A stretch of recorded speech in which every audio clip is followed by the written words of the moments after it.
Hundreds of mayors from cities, towns and villages all across Eastern Europe and South Caucasus, Central Asia and Northern Africa gathered in Istanbul, Turkey for a two-day Global Energy Sustainability Conference on November 14th and 15th. Those assembled came together voluntarily to discuss how to meet their communities' energy needs without compromising the ability of future generations to meet their needs. We're happy to welcome all of you.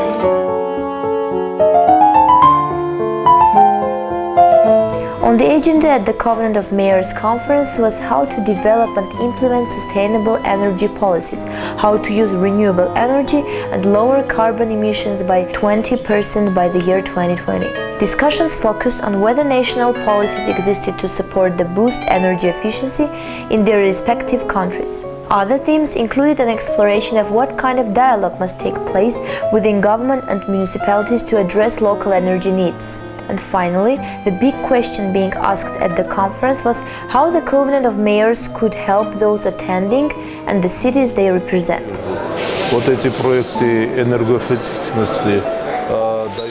Learning about these energy efficiency projects give us great new opportunities.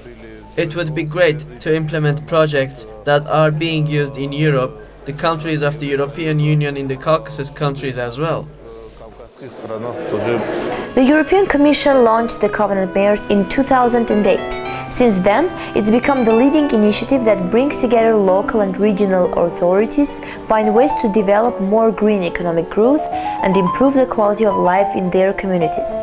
Participating for the first time this year were representatives from the Republic of Armenia. Among them were deputy mayors of Aparan, Herazan and Zakhkadzor. Natalia Lapauri is the director of the Armenian Community Alliance. She says that Armenia had previously not been active in global initiatives like the Covenant of Mayors Conference. This is an opportunity to meet the big players from Europe who solve serious issues of financing, that is, investment banks, foundations. And I think the direct link between the community representative and the donors is a rather large positive step. Energy efficiency is a very important matter for our country, taking into account that a rather large portion of the community budget is dedicated to the issues of energy expenditure, and this is very important for our communities. The director of the neighborhood at the European Commission, Michael Köhler, talked to CivilNet about how Armenia already has developed hydroelectric sources and can rely on it even more as a renewable energy source.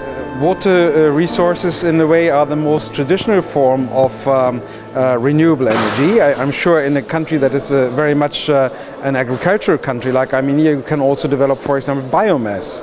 This is, by the way, something the European Union supports in many countries. Again, in Moldova, in Ukraine and so forth, we can also support this in Armenia.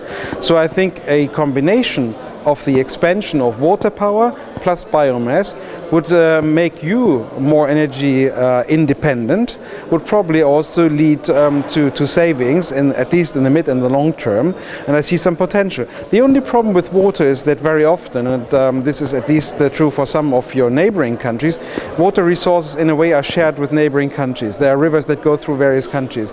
So you need to find some understanding with neighboring countries when you use water resources, because otherwise this is a sure or a safe source of conflict. Of course, then there are also other more geological concerns. For example, some countries have the experience that when they build big dams, they enhance the danger of earthquakes. Armenia's representatives at the Covenant of Mayors pledged that more communities from the Republic will become signatories of the Covenant and join the global effort to lower carbon emissions, use renewable energy and find ways to use clean, sustainable energy.